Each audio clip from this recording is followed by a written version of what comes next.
ओम शांति। 20/7/23 की वाणी है। मीठे बच्चे, शिव बाबा का चित्र एक कोठरी में रख दो। घड़ी घड़ी जाकर उसके सामने बैठ बातें करो तो सारा दिन याद बनी रहेगी। प्रश्न: नया और अनोखा प्यार कौन सा है जिसकी अनुभूति केवल संगम पर ही होती है? उत्तर: विचित्र बाप के साथ प्यार करना, यह है नया प्यार। तुम जानते हो निराकार विचित्र बाबा। बाबा इस साकार में आया हुआ है, हम उनके सामने बैठे हैं। हमें संगम पर डायरेक्ट ईश्वर का प्यार मिलता है। यह है नया और अनोखा प्यार।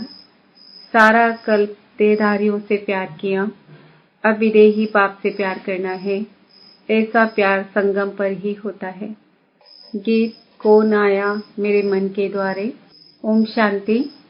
बच्चे जानते हैं कि बेहद का बाप विचित्र है और अभी एक नया प्यार लेकर के हम बाबा के पास बैठे हैं, वह आए हैं। इसको नया प्यार कहते हैं। ईश्वर का प्यार सिर्फ एक बार बच्चों को मिलता है। बच्चे समझ सकते हैं बरोबर। परमपिता परमात्मा को हम सब याद करते हैं। वह बैठ बच्चों को पढ़ाते हैं। वह निराकार विचित्र बाबा इसमें आया हुआ है। परमपिता परमात्मा हम आत्माओं का बाप है। हम अभी उनको जान पहचान गए हैं। यह प्यार भी अनोखा है। वैसे तो हमेशा देहधारियों को ही प्यार किया जाता है। यह है विदेही बिगर देह के। हम उनके सामने बैठे हैं। वह बहुत प्यार से आकर पढ़ाते हैं। तो नई बात हुई ना।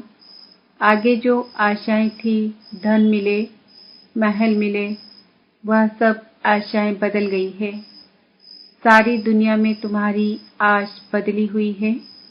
हम अभी बाबा से विश्व का मालिक बनने का पुरुषार्थ कर रहे हैं। अभी तुम सन्मुख बैठे हो, जानते हो वही सब आत्माओं का बाप पतित पावन शिव है। याद भी उनको ही करते हैं।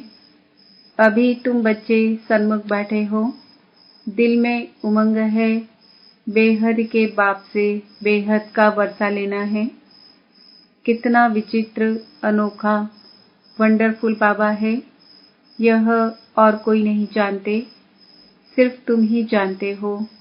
बाप कैसे अपना बनाकर फिर पढ़ाते हैं। तो ऐसी क्या युक्ति करें जो घड़ी घड़ी बाप को याद करते रहें। बाप राय देते हैं, हर एक अपने घर में शिव का चित्र रख दें। शिव बाबा का चित्र देख समझेंगे बेहद का बाबा पतित पावन आया हुआ है पावन दुनिया स्थापन करने। उनसे हम अभी 5000 वर्ष पहले मुआफिक वर्षा ले रहे हैं। स्वर्ग के स्वराज्य का आत्मा जानती है। हम स्वर्ग में जाकर शरीर के साथ राज्य करेंगे। जो बात कभी स्वप्न में भी नहीं थी, अब वह आया है। तो एक कोठरी अपनी बनाए, शिव का चित्र रख उसमें लिख देना चाहिए, बाबा आया हुआ है। उनको आना ही है स्वर्ग की स्थापना करने, नरकवासियों को स्वर्गवासी बनाने। घड़ी घड़ी शिव बाबा को देखते रहेंगे तो याद रहेगी। चित्र गले में भी डाल देते हैं। पति का चित्र भी गले में डाल देते हैं ना। तुम बच्चों के लिए भी तैयार करा रहे हैं। पारलौकिक बाप को याद करना बड़ा अनोखा है और सभी की याद को समेट एक को याद करना है। जैसे भक्ति मार्ग में भी अपने घर में पूजा की कोठी अथवा मंदिर बनाते हैं ना, वैसे ज्ञान मार्ग में भी कोठी बनाए। उसमें सिर्फ शिव बाबा का चित्र रखना चाहिए। मनुष्य समझते हैं ब्रह्मा कुमारियों की मुरली विकार से छुड़ाती है। अरे यह तो अच्छा है ना। पावन बनने के लिए तो जरूर विकारों को तो छोड़ना पड़ेगा। बिगड़ते हैं, भक्ति क्यों छोड़ते हो? अच्छा, हम भक्ति करते हैं, परंतु एक की दूसरा न कोई। और संग बुद्धि योग तोड़ देना है। तुम्हारी युद्ध माया से है। तुम बाप को याद करते हो, माया तोड़ने की कोशिश करती है। हमको शिव बाबा से वर्षा मिलता है, ऐसे याद करते रहेंगे। शिव बाबा को देखते रहेंगे तो तुम्हारी कोठी वैकुंठ बन जाएगी। मीरा भी भक्ति करती थी तो वैकुंठ का साक्षात्कार करती थी। उनको भी साक्षात्कार कराने वाला शिव बाबा है। तुम्हारी बुद्धि में अब आया है, हम शिव बाबा से विश्व का मालिक बनते हैं। भक्ति मार्ग में यह पता नहीं रहता शिव क्या करते हैं, क्यों उस पर बलि चढ़ते हैं। तुम समझते हो सबसे ऊंचे है शिव बाबा, उनको ही परमात्मा कहा जाता है। परमात्मा से जरूर नई चीज मिलेगी। उनको हेवनली गॉडफादर कहा जाता है। स्वर्ग में है श्री कृष्ण, उनको फादर नहीं कहेंगे, वह तो बच्चा है। स्वर्ग स्थापन करने वाला बाप है निराकार, वह देहधारी नहीं। यूं तो आजकल सबको फादर कहते रहते हैं। गांधी को भी बापूजी कहते हैं, परंतु सब धर्म वाले नहीं कहेंगे। अर्थ तो समझते नहीं। तुम जानते हो सबका बापूजी शिव बाबा है। शिव दादा नहीं, बाबा। वह निराकारी दुनिया में रहते हैं।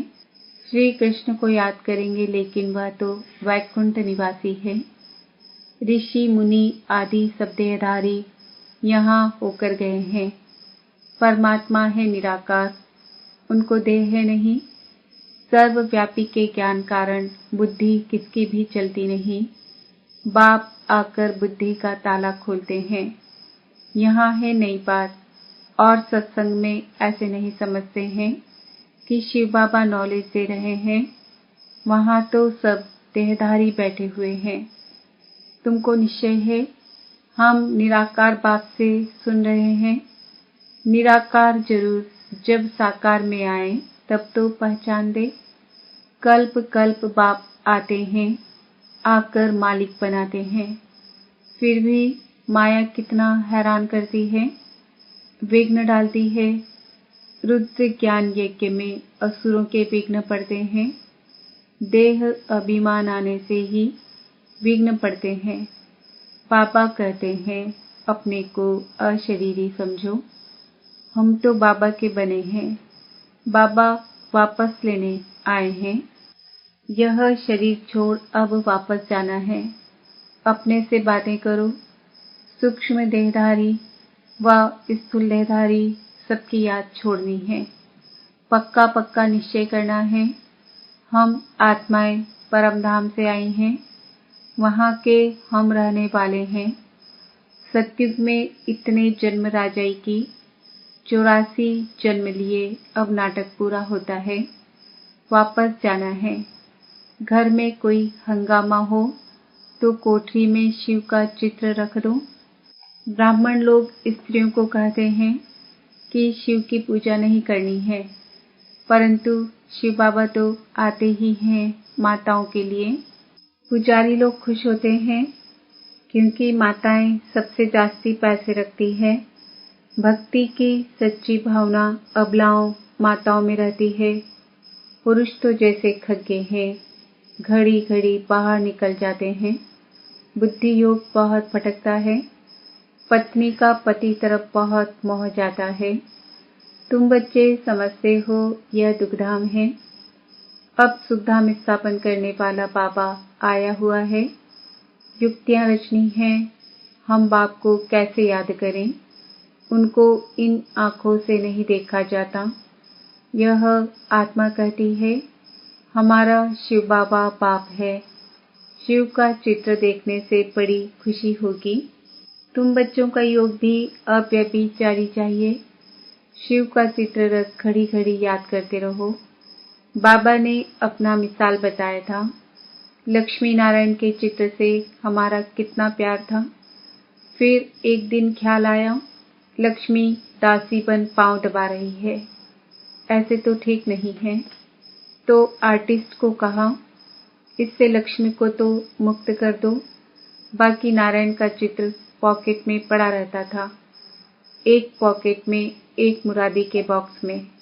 घड़ी घड़ी चित्र देखता रहता था जैसे मस्त, परंतु गुप्त करता था, कोई देखे नहीं तो कहेंगे यह क्या करता है।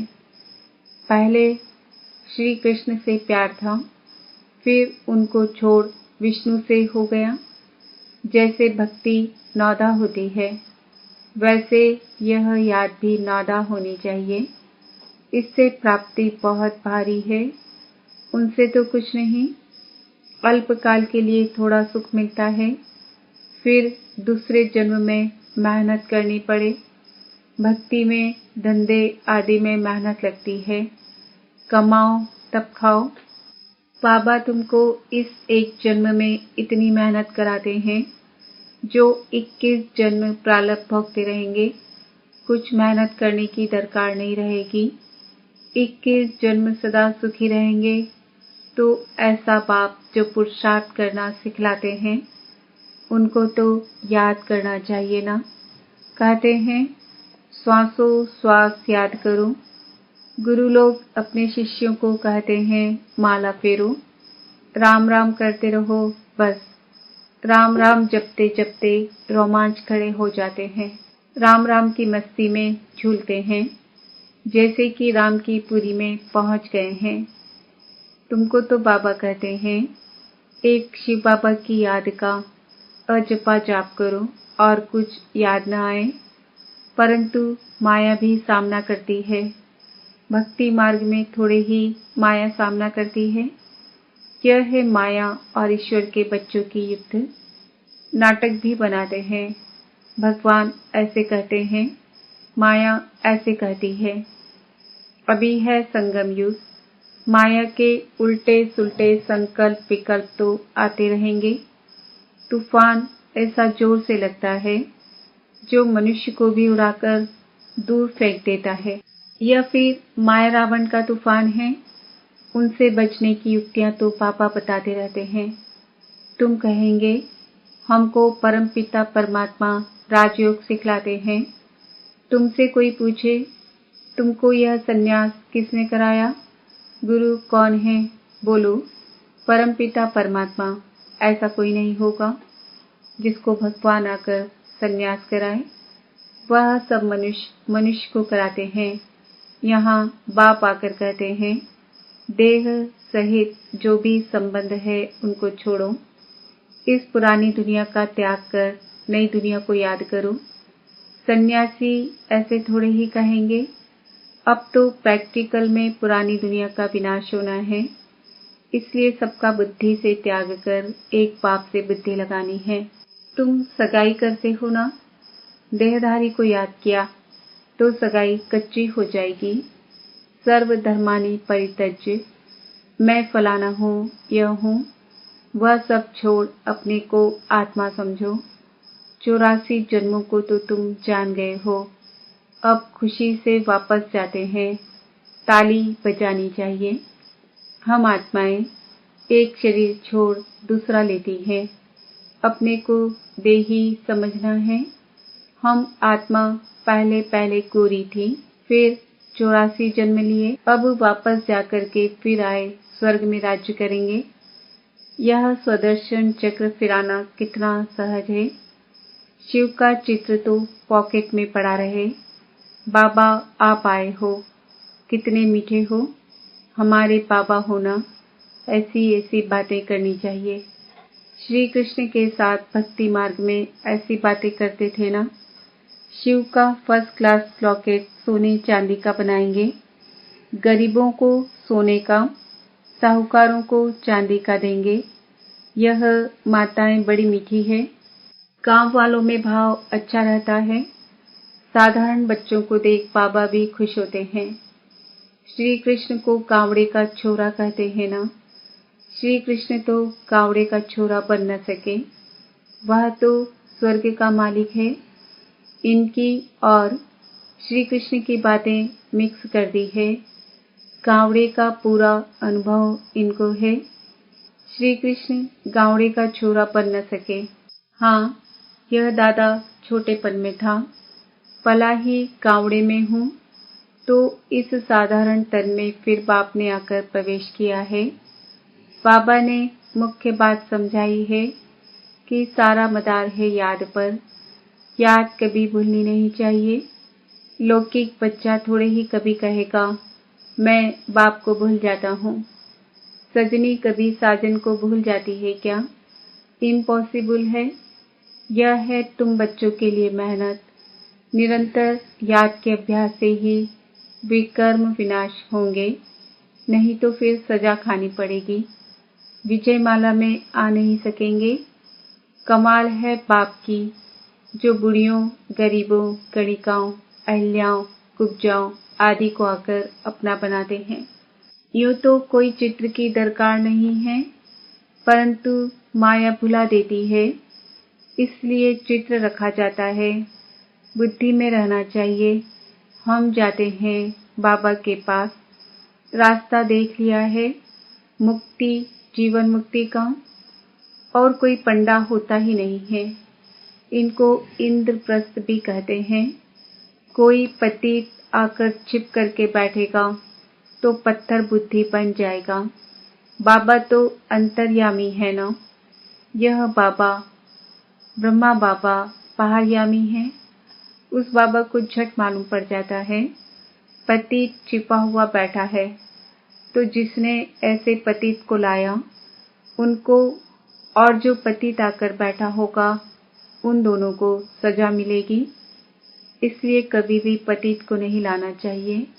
लॉ ऐसे करे हैं, कोई पतित चीची को नहीं बिठाना चाहिए, नहीं तो बड़ी कड़ी सजा के भागी बन जाएंगे। यहाँ कोई चोरी ठगी चल न सके। पाप और पुण्य का हिसाब किताब धर्मराज के पास रहता है ना।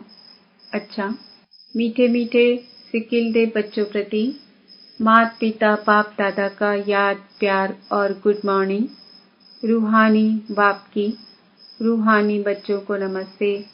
हम रूहानी बच्चों की, रूहानी बाप दादा को याद प्यार गुड मॉर्निंग, नमस्ते, ओम शांति। धारणा के लिए मुख्य सार, सभी की याद को समेत बुद्धि योग, सभी से तोड़ एक बाप की याद में रहना है। शिव बाबा की कोठी बनाए, उनकी अव्यभिचारी याद में बैठना है। अपने आप से मीठी मीठी बातें करनी है। हम पहले कितने गोरे थे, सुंदर थे, फिर 84 जन्म लिए, अब खुशी से वापस जाते हैं। ऐसे अपने साथ बातें कर स्वदर्शन चक्र फिराना है। वरदान, स्वचिंतन और स्वदर्शन द्वारा हीरे समान अमूल्य जीवन का अनुभव करने वाले वेदाग भव।